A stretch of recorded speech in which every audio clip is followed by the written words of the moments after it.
If by some chance, some stroke of luck, or some act of God, you have stumbled upon this broadcast, you are listening to the Chivalry Chronicles with your host, DLH, David, and me, Jaime. I hope you're ready, because I know we are. So let's get into it.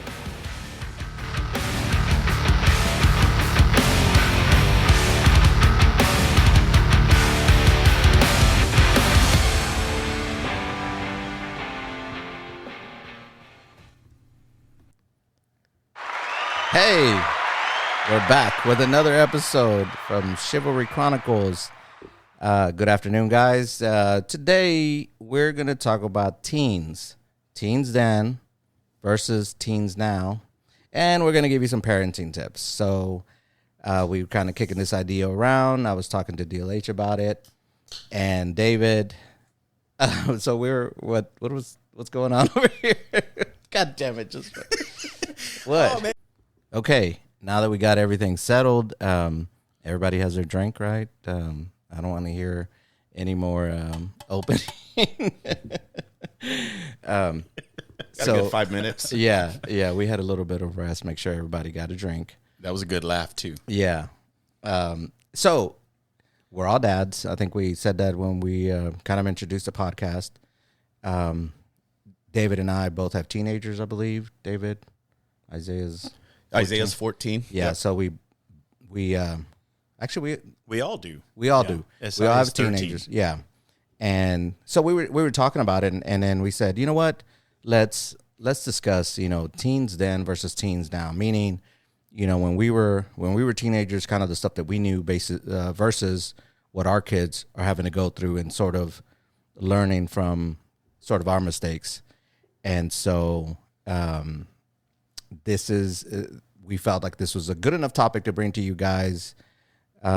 David, we were talking about it, and I stated when we were kind of doing our prep work, I'm really interested in what you have to say because DLH and I, first off, Dr. DLH and I we're married, and so we kind of, we have, we kind of, it's not a co-parenting thing, we're there, but David, I mean, you see your son every once in a while, right? Every other weekend or something like that? Yeah, so I have a 50-50 agreement with his mom, and we keep that kind of loose. So at the end of the day, essentially we let him choose where he wants to go. But from a practical standpoint, during the week, his school is closer to his mom's house. So he's typically there during the week, and then come weekend, it's like, okay, you want to come over with me? Do you want to stay with mom? Do you have something going? Because then sometimes he's going over to his friends or whatever, and those types of dynamics happen.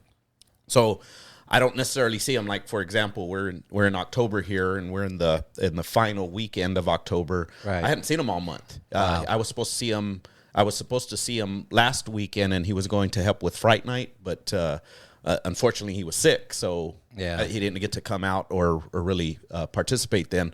But yeah, it does make for a dynamic. I wouldn't say an ideal dynamic that anybody wants to be in, but those are situations that I know quite a bit of folks are in, and so yeah. And I think with what is the new statistics on marriages are like less than 50% now of marriages fail, or more than 50% fail now. It was more. I think I haven't specifically read into it, but the latest I heard when somebody was talking on it is that rate is declining.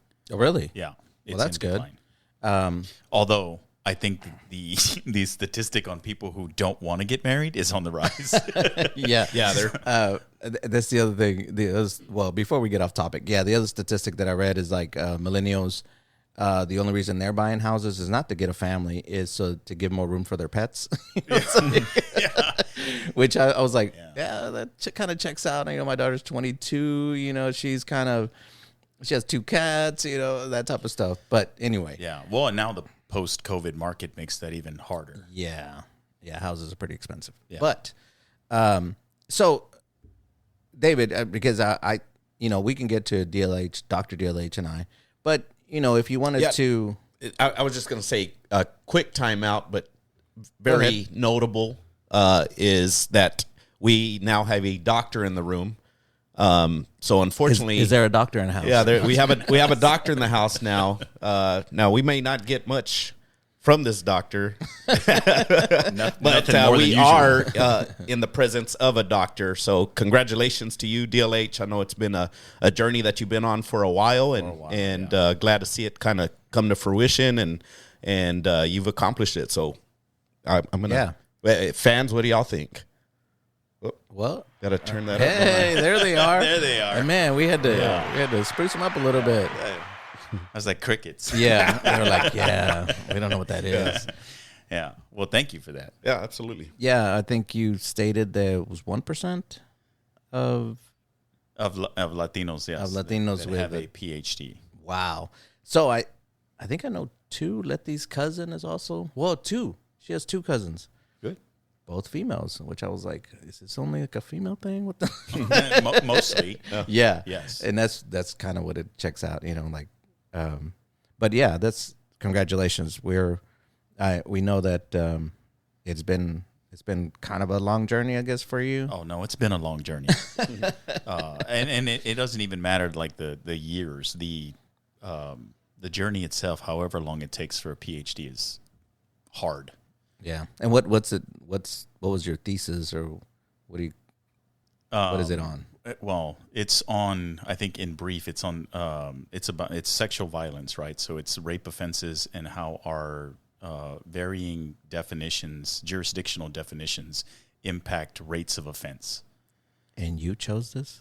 I did. And there is no other research in this area. I chose it because we have so many different laws that are impacting rape offenses, right? Everywhere you go. And I think that we need uniformity in law in order to address it like we do many other crimes. So I researched how our laws and how they're written specifically impact offense rates. Wow. That's pretty heavy, though. Yeah, it is. I would say let's have it on another podcast, but I don't want to. I don't know. I don't know, but I think it is a topic that I think maybe we'd like to explore with you down the road. Yeah, I think it's an important one because we can absolutely. weave that into many other topics that bring statistics and I'm all in. Oh well, I got those. I have plenty of. They're all in my dissertation. So I'll be happy to quote some of those at a later time when we maybe I'll interweave some of those as we go along into other topics where it becomes relevant. Yeah. Yep. And just congratulations again to you, bro. Thank you. So back on task. David, so do you want to go through I guess a couple of things that you see there are differences between teens then, which is when you were a teen, and what your kind of the relationship you had with your parents, and your teen now, right? Your relationship with your son, and then giving us that, I guess, the difference because it is a separate household, which like I said, I'm interested in because I think that's becoming more the norm. I've met a lot more brothers that are divorced that do have live separately, see their kids on and off, which of course I don't do that, but I kind of wonder the things that we struggle with. My wife and I are totally different than what you do. Because I mean, even my wife and I get into it, but like, hey, we got to have each other's backs here, and we live together. We kind of have, what I'm saying? We see each other every day, and she gives me that look like, hey, wait a minute, you're supposed to be like on my side. So I can only think that's just like crazy on your side. Yeah. So I think early on it was there was obviously that adjustment period in how we parented together versus how we parented differently. And I recall seeing like very specific things that I know whenever we were together, it was, we're not going to do this, or Isaiah's not going to do that, or this is our line here. But then that boundary changed on her end, and where I was trying to execute still and maintain that plan, it was different. And so it was like a step back where it was like, well, wait a minute, didn't you say that he shouldn't be drinking Cokes, and now I'm seeing him with a Coke? Yeah. And little, I don't want to say trivial things, but just little things that we had, I guess, came to an agreement on as we were together versus how it evolved or changed after we were separated, and that took for me getting over the fact that I don't have control.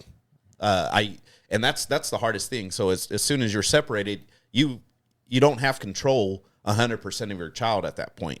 Well, you kind of don't have it even when you're together, right? But you not only do you not have control, you're not there to influence that decision. And that makes it really difficult. But I want to say about maybe a year and a half to 2 years after that, there was just kind of me in my own terms coming to, okay, I don't have control. I will not have control. He's over there, so I need to find some acceptance here, right? And that's how things then started to evolve in a good direction.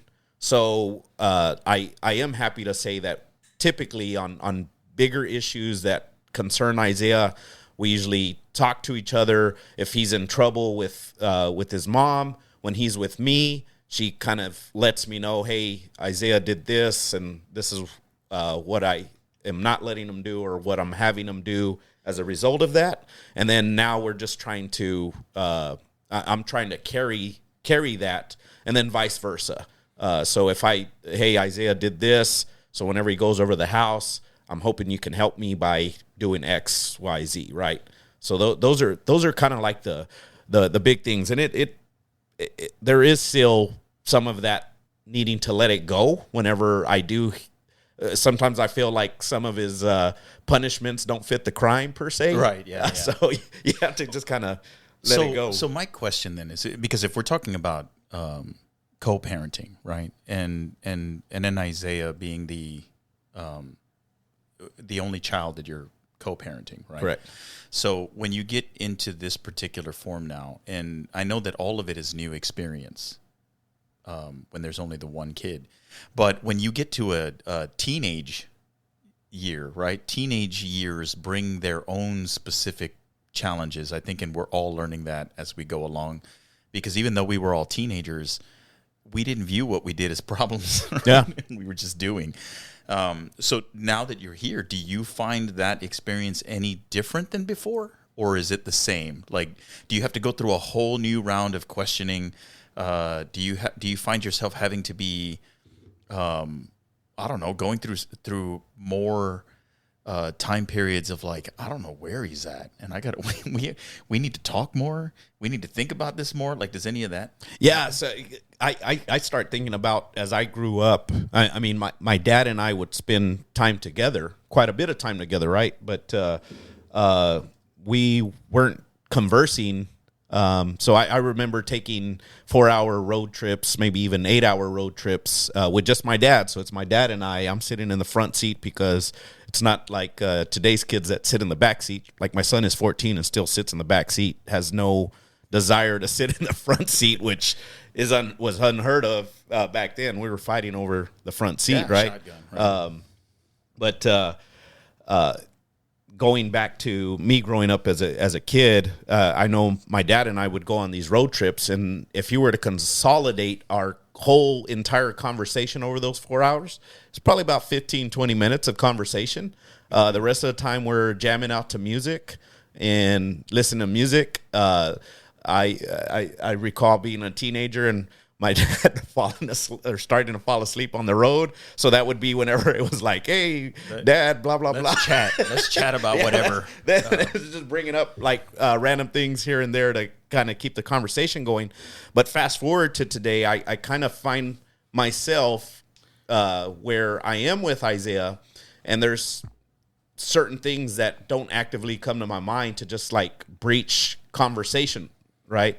And then after I drop him off or he's no longer with me, I'm thinking, oh, I should have probably asked him about this, or I should have asked him about that. And well, then would you say that you don't, or maybe whenever you are traveling, that similar to your dad, you don't talk a whole lot? Yeah, it's difficult. It's not that I don't converse. Yeah. I know I do it more with Isaiah than than I recall. But I think also because of the way I was raised, it's just hard to like breach certain subjects with your child, because you know, I still see my kid as a kid, but he's basically a man. I mean, the kid had hairs on his leg at 10 years old, dark hairs at that. So it was like, wow, this is evolved, and it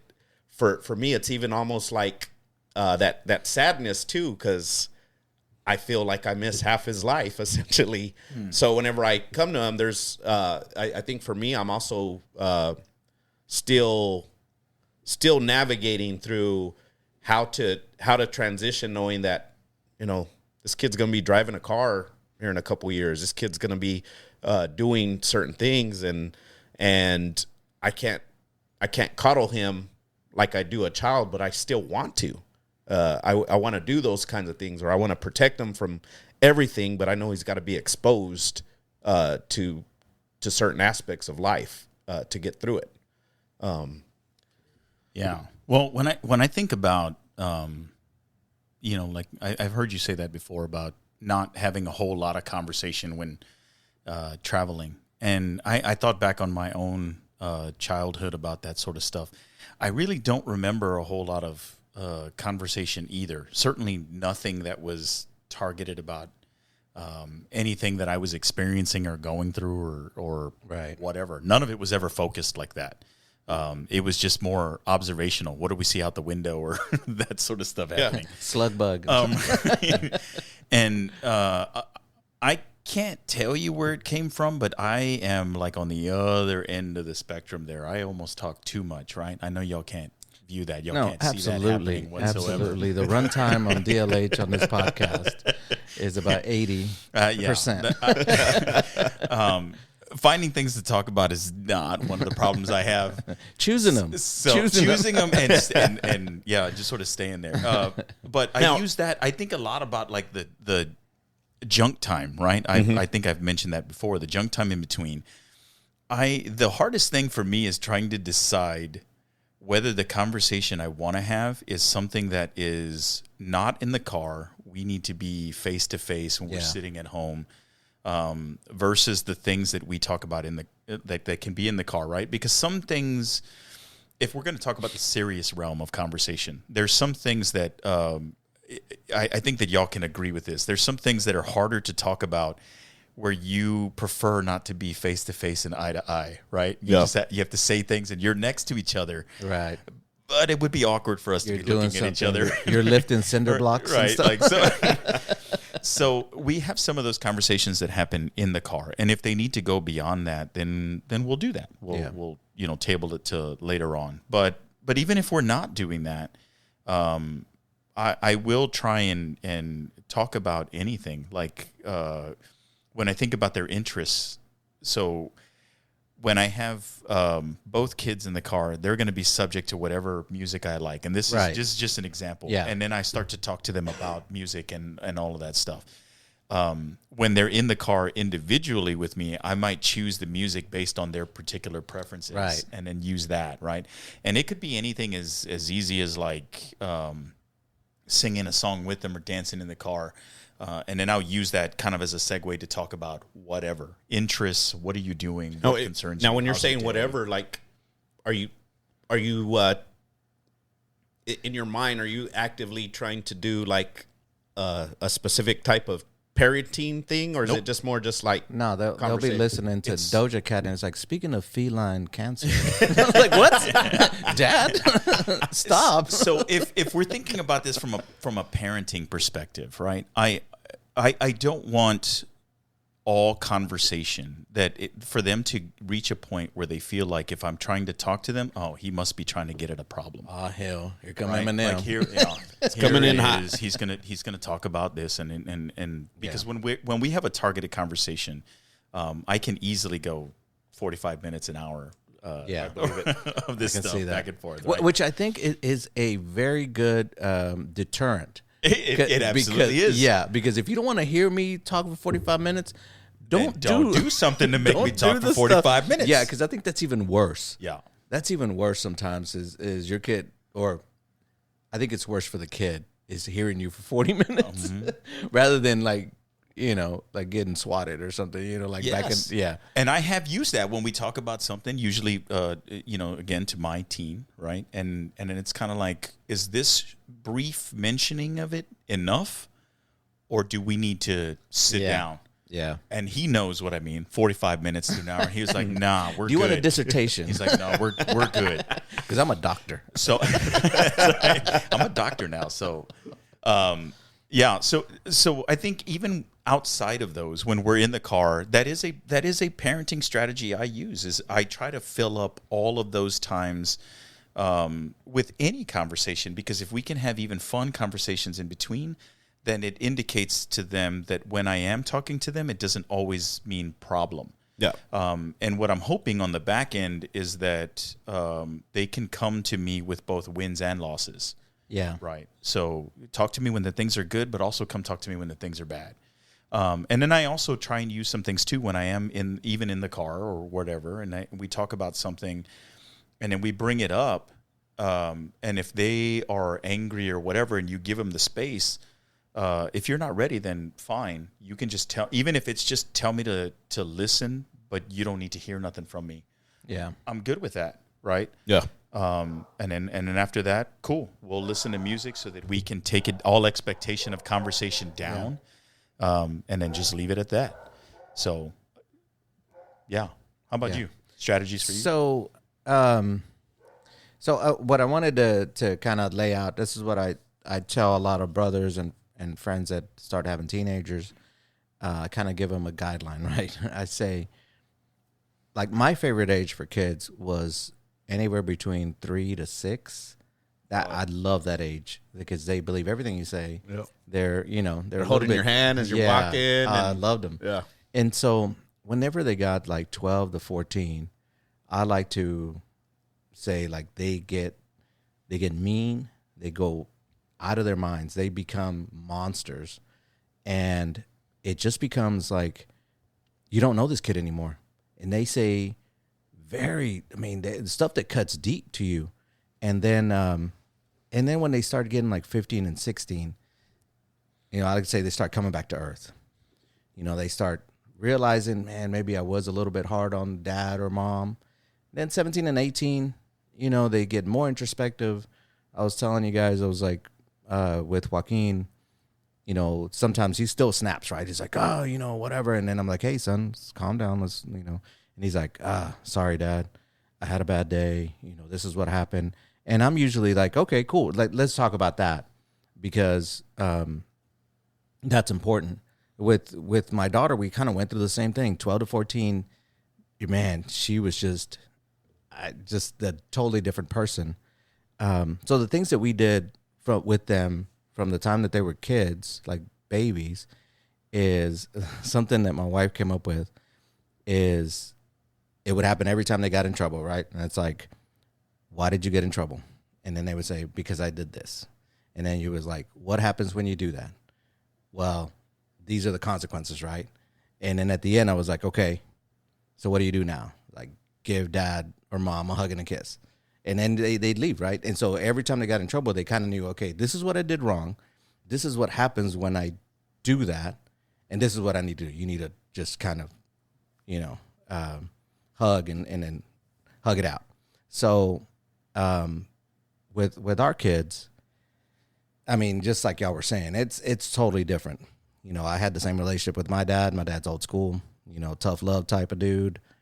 We never talked about feelings. We never talked about, it was basically, I'm going to tell you the 3 times he's ever called me on the phone. One was when my grandmother passed away. The other 2 were butt dials. You know what I'm saying? Well, at least you were at the top of the list. Yeah. It was, and so for a while there, I started really freaking out when I got a call from my dad. I was like, oh my God, I was like, who died? Right. Because it's just not a thing. And I think I told y'all this story this other time. I called my mom, because that's who I call, every Sunday or every other week. And then I call my mom, and my dad answers. And I'm thinking, hey, it's my dad. You know, like he saw me calling. This is me playing. He saw me calling. He's like, hey, that's my son, my favorite son. So I'm going to pick it up and talk to him. And then he's like, hey. And I was like, hey, you know, how's it going? Like, I was happy, you know. And then he's like, yeah, your mom's taking a shower. She said if any of her kids called to answer it. So what up? Like, what do you want? Oh, nothing, I guess. Yeah. Yeah. I already know what the deal is whenever my dad answers the phone, my mom's phone, right? And he might do it because she's not around it. Yeah. He'll pick it up and he's like, hey, here's your mom. Yeah, exactly. When we were in college, when I was in college, he would call, like my mom would call me, and then he would get on the phone and he's like, how's the car? And I was like, it's good. He's like, you checked all? I was like, yeah. Your sticker registration on it? I was like, yeah, everything's good. My dad Everything's keeps up with good. that crap. Yeah, and I was like, all right, okay, here's your mom. And I was Here's your like, mom. like I what? did my job. Yeah. And oh my God, I went to Dallas one time and my sticker was out, right? And he had this look on his face of disappointment. I was like, man, bro, like, it's not that big of a deal.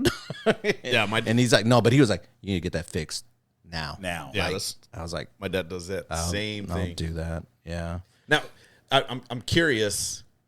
So, I know both of you've expressed to me in a little bit here how you've changed the dynamic with your own kids. Yes. Right. But what made you compelled to do that? Was like reading books. Reading books. boo. No. Yeah. Yep. Probably is reading books. Yeah. Yeah. I read a lot of books about parenting. One of the ones that I think I've talked about this book before. It's called Bringing Up Boys. Dr. James Dobson. And I think I've said this on the podcast before. He gets really religious, and I'm like, if you just put that aside, a lot of the things that he says are really, you know, helpful, especially with a boy, you know, because our first child was a girl, and, you know, that was totally different for me too. Like, I have a sister, but, man, when you have a daughter, it's totally different. Like, it just, the things that you go through, like, the stuff that you watch, you know, all the princess movies that I never watched a princess movie before that.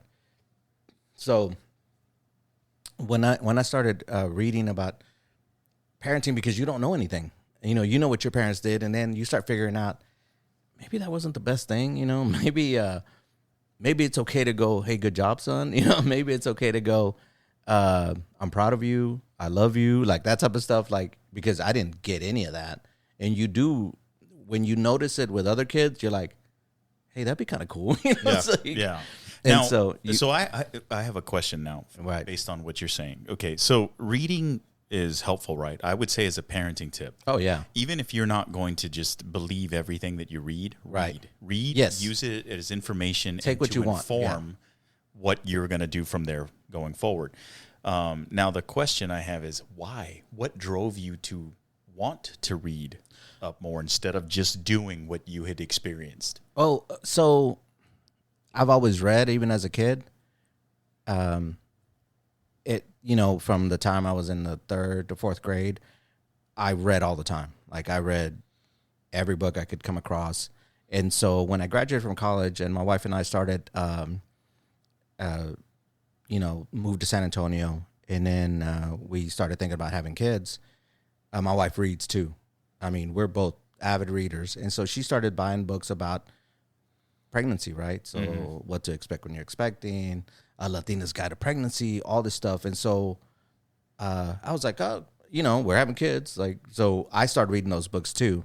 And then when you start reading them, you're like, I'm learning stuff I didn't know because we've never gone through a pregnancy. You know what I'm saying? Yeah. And so you're like, yeah, I'm a very research oriented person. Like, if I don't know something, like, I'll go read on it, even if it's Wikipedia. Like, I'll watch a show, like I watch Vikings, and I was like, oh, let's see if all this is true. Okay, that's true. That is not true. You know. Yeah. So that's the same thing with kids. So whenever we had we found out we were gonna have a daughter, I started reading about just child. Well, my wife isn't teaching, so she knew already a lot of stuff about not parenting, but because you're a teacher, you read a lot about human nature and how to teach and all that stuff. And so when she would tell me stuff, she's like, "Oh, I read this in this book." I was like, "Okay, I'm gonna read that." So you just kind of want to get ready. And so then when we had a boy, I was like, "Now I want to read a book on just about boys because I've read just on parenting.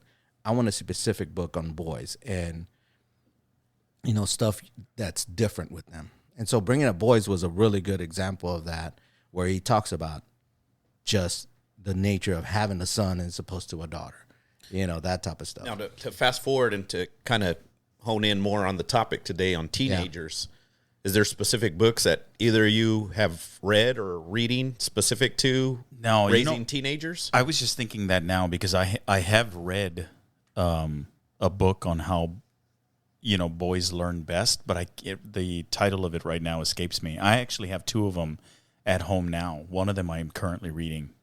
I should know the title, but I don't in the moment. I could always bring that up later. What I will say is for anyone who is expecting, right? Like you just said, the Latina's Guide to Pregnancy, right? Yeah. I've never heard of that book. Yeah, it's downstairs. What if they're not Latina? Okay, so no, this just made me think of another sort of, we'll call it a specialty book, right? For anyone out there, any men out there that are expecting, that are like, I don't want to read all that stuff, right? There is a book out there. I know of it because I purchased it for somebody else who didn't want to do all that reading. The Dummy's Guide? It's called A Caveman's Guide to Pregnancy. Yeah. It's hilarious. It gives you real information, but it puts it in bite-sized chunks in a humorous way that you can consume and also just laugh at while you're reading it. And that was the Latinas one. It was like what your tias didn't tell you about pregnancy, which it was true. A lot of the stuff they glaze over, like the what to expect when you're expecting. They don't tell you about all the afterbirth stuff, which this book went into. And I was like, what? Yeah, good. I was like, oh my God. Yeah. So that, but I think that once you start with something simple, even if reading is not your thing, starting out with something like the Caveman's Guide, and you just want to keep on reading, right? Not that you only want to read parenting books, read whatever you want, right? But I think occasionally, especially if you are concerned with like sociological aspects of things that you think may be influencing your kids' lives, but you don't understand that. Yeah. Go read a book. Start getting perspective. And even if you're not going to do that, find articles on the internet if you don't want to. Hey, listen to podcasts. Listen to podcasts. The Art of Manliness had a really great podcast on boys. I'll put that in the write-up. But that was the other one that I did was whenever Joaquin was like probably like 10 or 11, this was just about boys at that age, which I think I've said it on a podcast before. It's the whole thing about they see everything as negative, like somebody's trying to, like start shit with them. Yeah. So that was that podcast, and it talks about just because they're getting a new rush of testosterone. So I love that because I was like, man, Joaquin is getting super aggressive right now. Everything is a fight, and I have to somehow understand it and then let him know, like, I was your age at one point, which I you hate that as a kid, right? When you're a teenager, like, God, I went like 50 years ago, like, bro, it's different now. And it is different. And speaking of that too, relating directly to teens, of course, they're going through transitions, right? Pretty significant transitions, especially during their middle school years. So is there something that you picked up and maybe even altered based on those transitions that they went through? Well, I mean, first, universally, do you see any, not that you would have noticed it when you yourself were a teen, but what behaviors are universal that anyone who is maybe going to have a teen in the next couple years might expect to see? And then I think if we start looking at, what was your question again? Oh my God. Like as that transition is happening, like, is there anything that you're like, okay, I would have thought I'm going this direction on addressing why are you getting hairs? Why is your voice changing? Why on a girl's side? Why are you going through these cycles or changes? Yeah. Why all of a sudden are like? Is there something? Did you just kind of let it play out in general, or are you letting it play out? Or I think are you taking an approach that you think is right, but then altering it? Because I think it's that. I think depends it's more on that. It depends on your kid, right? Liana was always way ahead of the curve. Like a lot of stuff that she did, she kind of did on her own, and we're like, oh hell, you're already doing this. Like Joaquin is like totally different, right? So I think it depends on your kid. Like the tips that we may give you, if you can call them tips, it is dependent on your kid, and every kid's different, and even my two kids, same household, same parents, we try to maintain a similar parenting style, but it changes. I mean, it has to. So, and that is one thing. I know. Rewind. When parents are expecting, there's always family, friends. Oh, get ready for this, the terrible twos or this, and a lot of that. Yeah, a lot of that I didn't experience. So usually my advice, whenever it comes to parenting, is like, it's all going to depend. Maybe you experience this, maybe don't. This is just what I went through. But I don't ever say, oh, you want to make sure this, and this because it happened to me, and you should. So the tips that I was given earlier about when they kind of lose their mind, I say that because both of my kids went through that.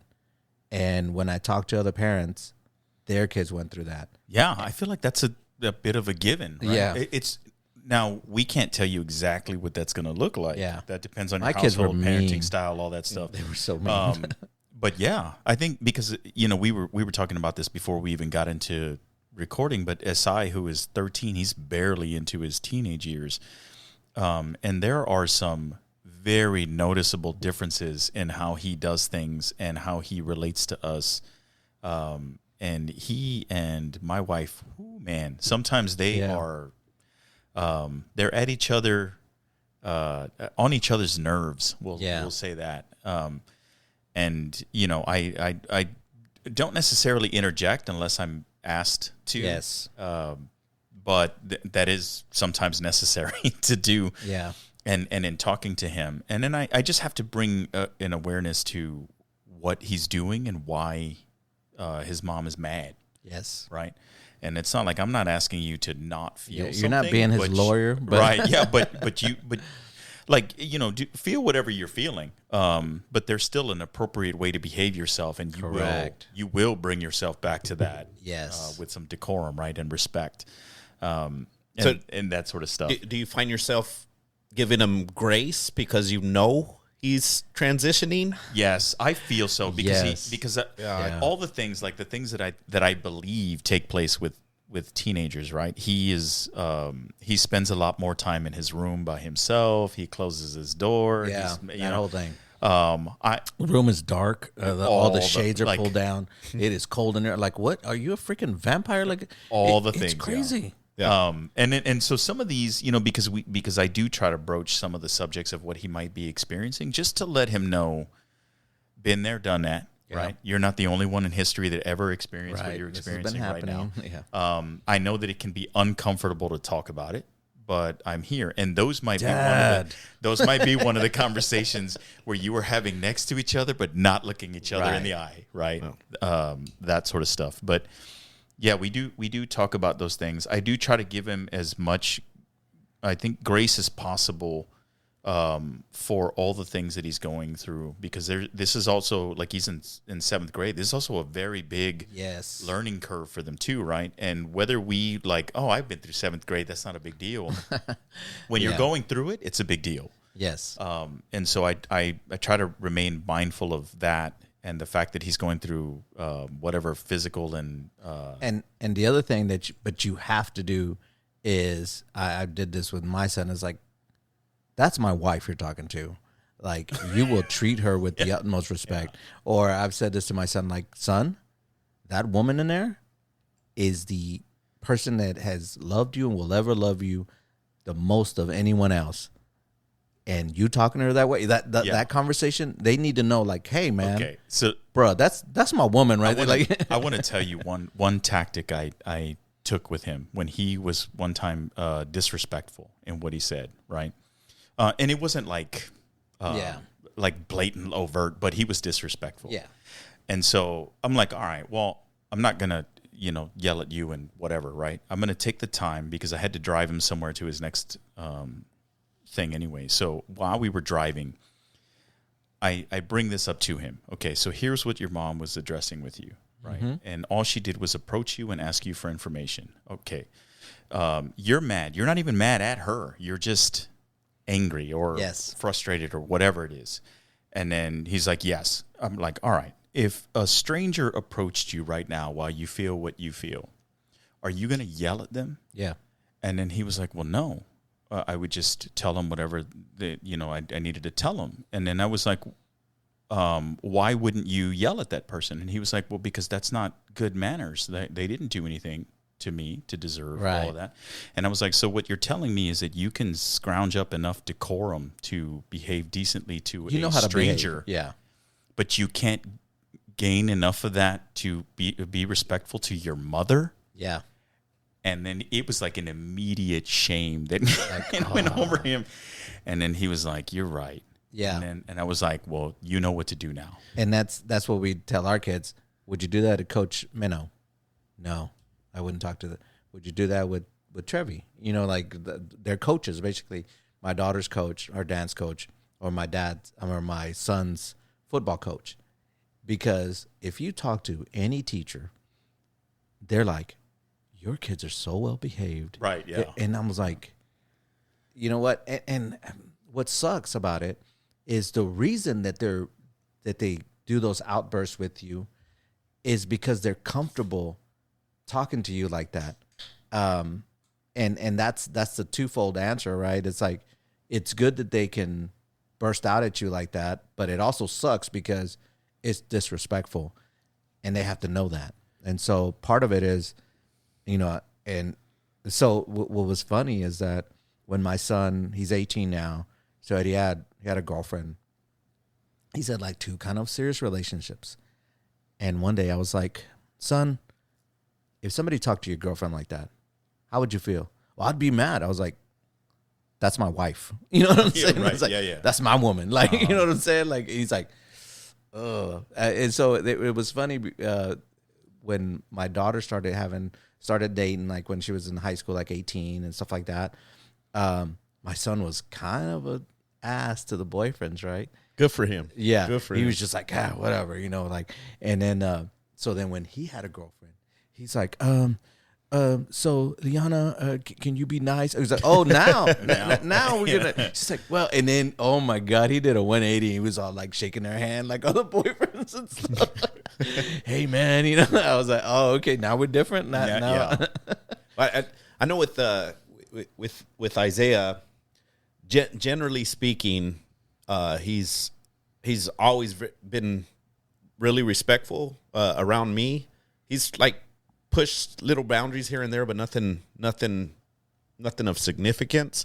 But I also know that he can feel shame if he does something wrong. So if something gets brought to my attention, there's just like that shame that comes into play. Like, oh, you told my dad about it, and it's not because I'm gonna hit him or anything. It's just I've seen you hit him. It's just different. Yeah. And so it's almost like it's a way to control him, but I don't know what I did or didn't do, but I know there was one incident, I don't know, this was maybe a year ago, and his mom was like, hey, I need you to talk to Isaiah. He just hit his little brother for no reason. And then when they showed up to my house to drop him off, she was basically tearing into him in front of me, and I let it go through, and Isaiah was had tears in his eyes. He was crying, and as soon as she left, I gave him a hug, I let him tear it out, and then I was like, okay, can't do that, my boy. Yeah, well, yeah, it was Rewarded him. You rewarded him for bad I, behavior. I was like, okay, son, do you understand Yeah. why your mom's upset? Absolutely. And why would you even hit your brother? Like, Yeah. why would you do that? And I also sympathize with him. I mean, I always hit my little brother. Kick their ass all the time. And he was about the same difference. Say something. But at the same time, it was like, do you realize the difference in your age and how Absolutely. this comes into play, and why doing this, and just having like that serious heart to heart. Yeah. But I do know that at the end of the day with me, it's more like that. He doesn't want to disappoint me, and I find myself doing the same thing with my own dad. I don't know what. Yeah. I don't know what carried over from that. I don't know if it's just a son or a son dad thing, or if it's a like kid some dad thing. subliminal biological Yeah, thing. I've always been Yeah. curious of that, because like my dad, I had that fear. Like, Oh yeah. if I get in It's- trouble, absolutely. it's gonna snap. Yeah, I don't care. I'm gonna tell you that. Like, oh damn. Like, my cousin did that. My cousin, he's like 6 years older than I am, and he was used to just kind of like poking fun at me. Back to the goatee and all. So he's just kind of poking.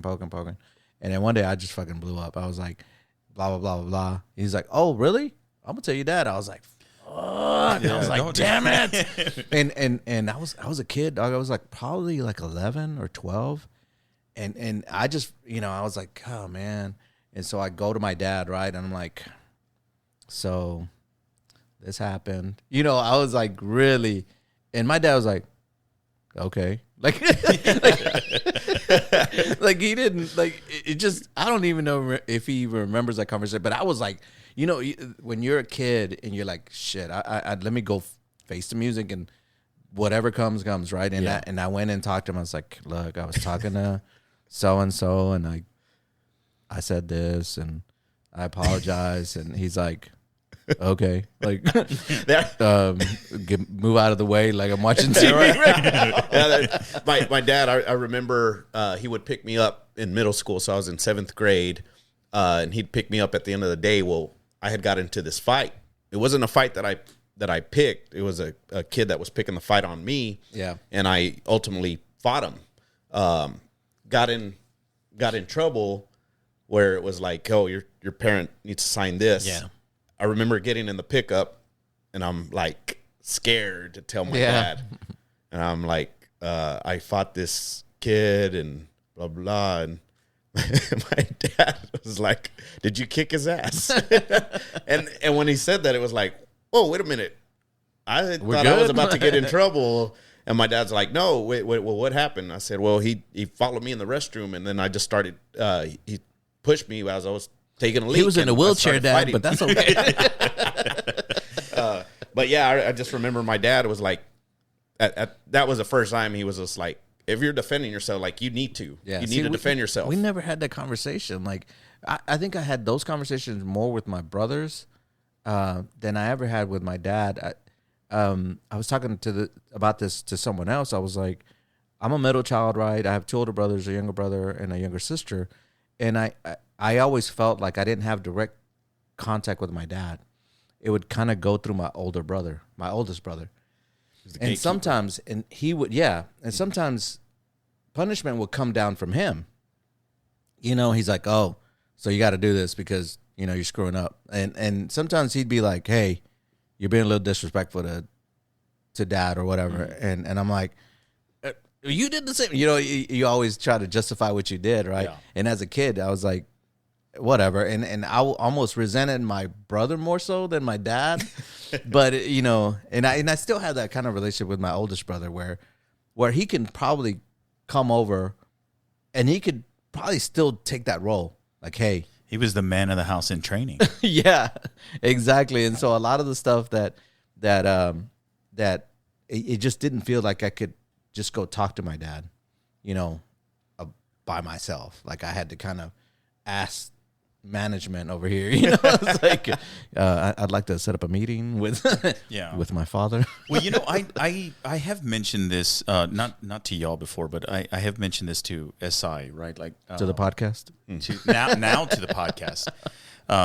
But there was a very, I think, pivotal conversation that my dad had with me when I was I was somewhere 13, 14. I was maybe just before 15, something like that. But I had gone out and done something, I don't know, maybe something stupid. It wasn't big because I wasn't a bad kid, but like any other teen, I was doing some things that might be on the very edge of how many cars did you steal? Right? Nothing near that. But when he sat me down and then told me this was the first time we didn't get hit for something. Yeah. And when I was like, oh man, I'm gonna get beat for this, right? And then so we get home, he calls me up, and I'm like, here it goes. And then he brings me over to the dining room table and asked me to sit down. And I was like, what new brand of torture is this, right? Because I've never experienced this before. And then essentially what he did was he sat me down and we talked about it. And then he was like, you're too old for me to hit you. Yes. If you can't come to an understanding by me talking to you, then we have a bigger problem. You got to go. Right? You're not gonna. You're gonna have to. Then I'm gonna have to start yanking fingernails from you. And then he told me his expectations. Right. Yes. Like when I'm not here, I expect you to be like the man of the house. Yes. Now in today's society, the weight of that statement, I think, might be a bit much for a lot of these kids. But essentially, I think it holds true. It is. Like for what you're trying to get them to understand. He said that if something happens to me, I expect you to be able to do what I do, right? And maybe not go out and work 2 jobs for 18 hours a day or whatever. Yeah. But the things at home, you should be able to have the wherewithal to care for your house. Yes. Help your mother. Do all of those things. And you can't do that if you're off doing these stupid things that that you shouldn't be doing. And that was a huge change in mindset for me. It was a very pivotal moment for me.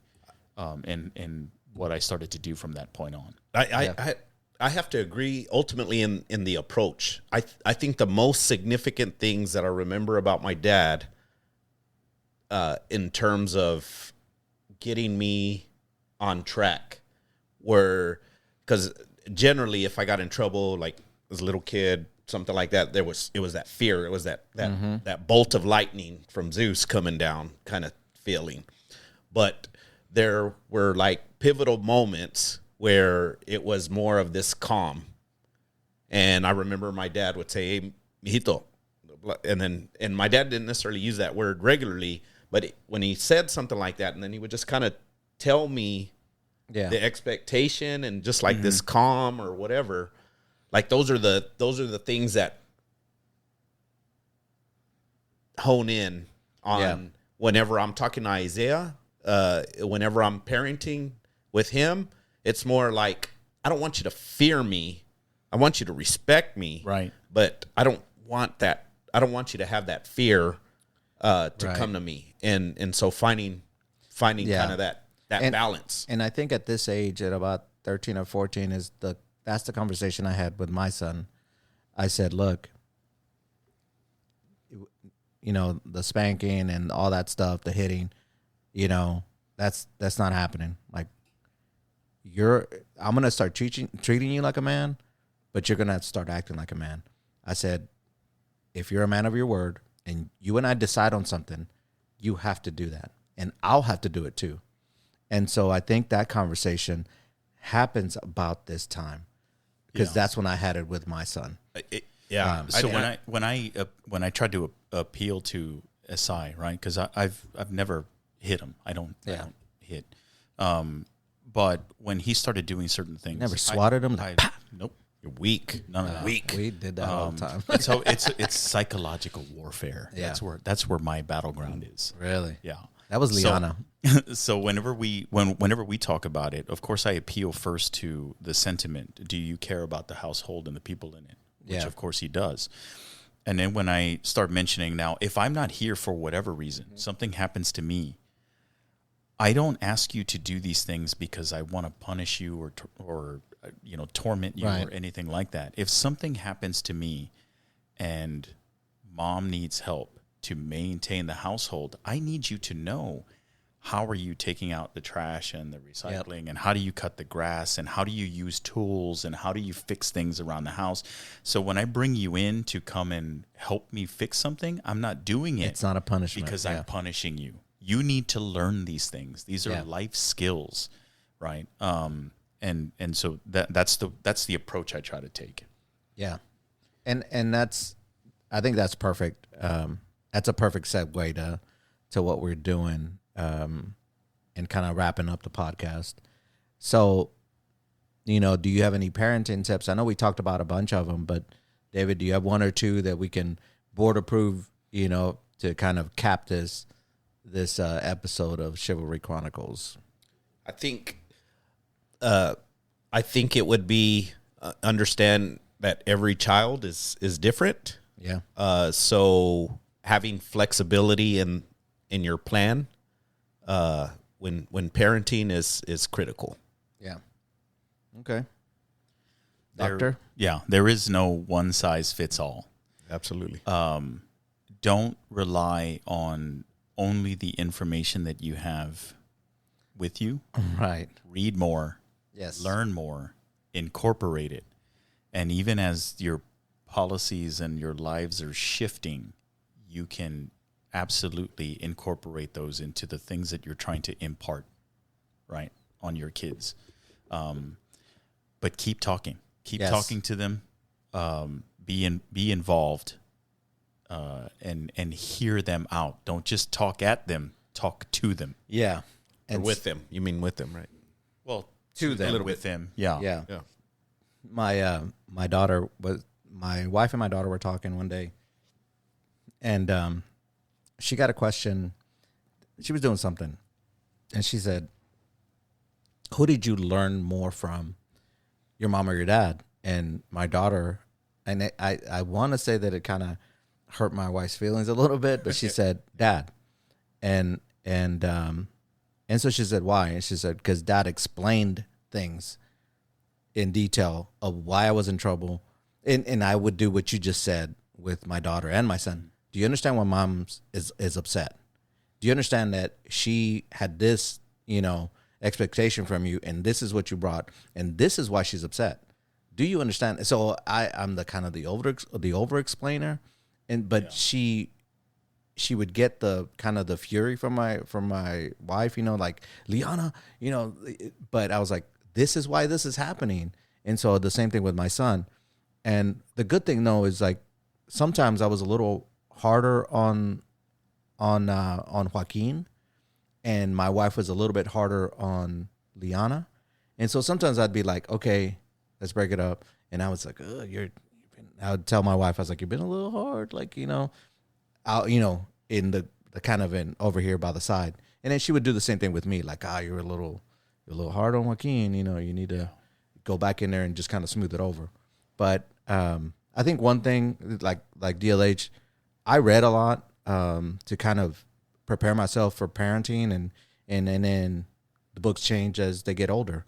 The other thing is like what you were saying, is keep talking to them. Yeah. To keep those lines of communication open. My daughter came back from college and she said, I didn't know that my friends don't really talk to their parents. I didn't know that they don't have dinner together every night. I didn't know that, we're as close as we are because that's all they knew. And they're like, they don't call home. You know what I'm saying? And my wife she calls home every other day or every third day or whenever she gets the time, but we talk all the time. Yeah. I think if you want those things, you have to show that. You have to express love. You have to talk with your kids, if we're going to change that word any, right? And then the way that you're mentioning it too, the way that you're talking about it, I do think that this may not be like for everybody, but I seem to think that universally, men are good at the technical aspects of things. So we explain things. Women are really good for showing you the emotional side of things, right? And so you learn a lot of your emotionality from mom. You learn a lot of the technical stuff from dad. But when you combine those together, you get emotional intelligence. And you get both. Like They both come together best, for emotional intelligence, so that you feel something, but now you know why and what do I do with it and where do I go with it, and right. And I think that that's all part of the education. Absolutely. And the last parenting tip, buy some alcohol, have a little drink after all said and put the kids to bed, Put the kids to bed and have a cigar, have a little whiskey, and then hey. And no, you're not perfect. Yeah, you're not perfect. Exactly. And that's why you do it. And celebrate the small win of making it through another day. Yeah, and I appreciate both of you, because I consistently am always thinking, like, am I doing enough? I don't see Isaiah enough. Or am I enough? Am I doing what I'm supposed to be doing? And like, that's really important to me. And I appreciate you guys, as well as some other bros that consistently give me that feedback. Like, hey, you're a good dad. Care. Yes, you care. Yeah. Yes. And just important. for the listeners too, if you find yourself constantly asking yourself that question, am I enough? Am I doing enough? All of that, simply asking that question makes you a good parent. Correct. So that's board approved, isn't it? Board approved, right sir. There, board approved. This is a good chat. So we thank you for sticking around this long, and join us for the next chat on Chivalry Chronicles.